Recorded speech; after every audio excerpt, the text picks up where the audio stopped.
ಸಂವಿಧಾನ ವಿರೋಧಿ ಸರ್ಕಾರಕ್ಕೆ ಹೇಳಿ ಧಿಕ್ಕಾರ, ಸಂವಿಧಾನ ವಿರೋಧಿ ಬಿಜೆಪಿ ಸರ್ಕಾರಕ್ಕೆ ಧಿಕ್ಕಾರ, ಮುಸ್ಲಿಂ ವಿರೋಧಿ ಸರ್ಕಾರಕ್ಕೆ ಧಿಕ್ಕಾರ, ಅಂಬೇಡ್ಕರ್ ವಿರೋಧಿ ಸರ್ಕಾರಕ್ಕೆ ಧಿಕ್ಕಾರ, ಬಹುಜನರ ವಿರೋಧಿ ಸರ್ಕಾರ, RSSನ ಗುಂಡಾಗಳಿಗೆ ಧಿಕ್ಕಾರ.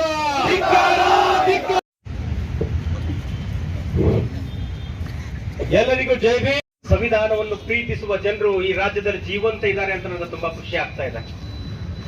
ಯಾರ್ಯಾರು ಯಾವ ದಯವಿಟ್ಟು ಕೇಳಿ, ಇವತ್ತು ನೀವು ಯಾವ ಜಾಗದಲ್ಲಿ ಕುಳಿತಿದ್ದೀರಾ ಅದೇ ಜಾಗದಲ್ಲಿ ಒಂದ್ ಟೈಮ್ ಅಲ್ಲಿ ಇಂದಿರಾ ಗಾಂಧಿ ಅವರು ಕುಳಿತಿದ್ರು.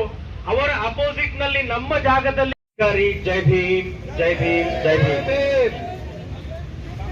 ಮೊಟ್ಟ ಮೊದಲಿಗೆ ರಿಸರ್ವೇಶನ್ ವಿಚಾರ, ಯಾವ ರೀತಿ ಇಂದಿರಾ ಗಾಂಧಿ ಅವ್ರನ್ನ ಮನೆಗೆ ಕಳಿಸಿ ಮೊರಾರ್ಜಿ ದೇಸಾಯಿ ಅವ್ರನ್ನ ಪ್ರೈಮ್ ಮಿನಿಸ್ಟರ್ ಮಾಡಿದ್ರು, ಆ ರೀತಿ ನಾವು ಈ ಬಾರಿ ಅಬ್ದುಲ್ ಮಜೀದ್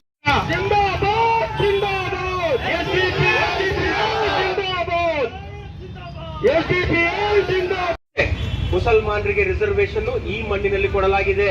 ಅದನ್ನ ತಾವು ಫಸ್ಟ್ ಮೊದಲು ಅದನ್ನ ಅರ್ಥ ಮಾಡ್ಕೊಳ್ಬೇಕು. ಎರಡನೇ ವಿಚಾರ, ಮೀಸಲಾತಿ ಅಂತ ಬಂದಾಗ ಸುಪ್ರೀಂ ಕೋರ್ಟ್ ಜಡ್ಜ್ಮೆಂಟ್ ಕ್ಲಿಯರ್ ತಗೊಳ್ಳುವಂತಹ ಒಂದು ಹೆಜ್ಜೆ ತಗೊಳ್ಳುವಂತಹ ಒಂದು ದೊಡ್ಡ ಮನಸ್ಸನ್ನು ತೋರಿಸುವಂತಹ ಕೆಲಸ ಮಾಡಿರಲಿಲ್ಲ. ಹಾಗಾಗಿ ಬೇಕಾದಂತಹ ಮುಸ್ಲಿಂ ಕ್ಯಾಂಡಿಡೇಟ್ಗಳೇ ಇರುವುದಿಲ್ಲ ಅಂತ ಒಂದು ಬೇರೆ ಬೇರೆ ಪಕ್ಷಗಳು ನಿಜವಾದ ಅರ್ಥದಲ್ಲಿ ಈ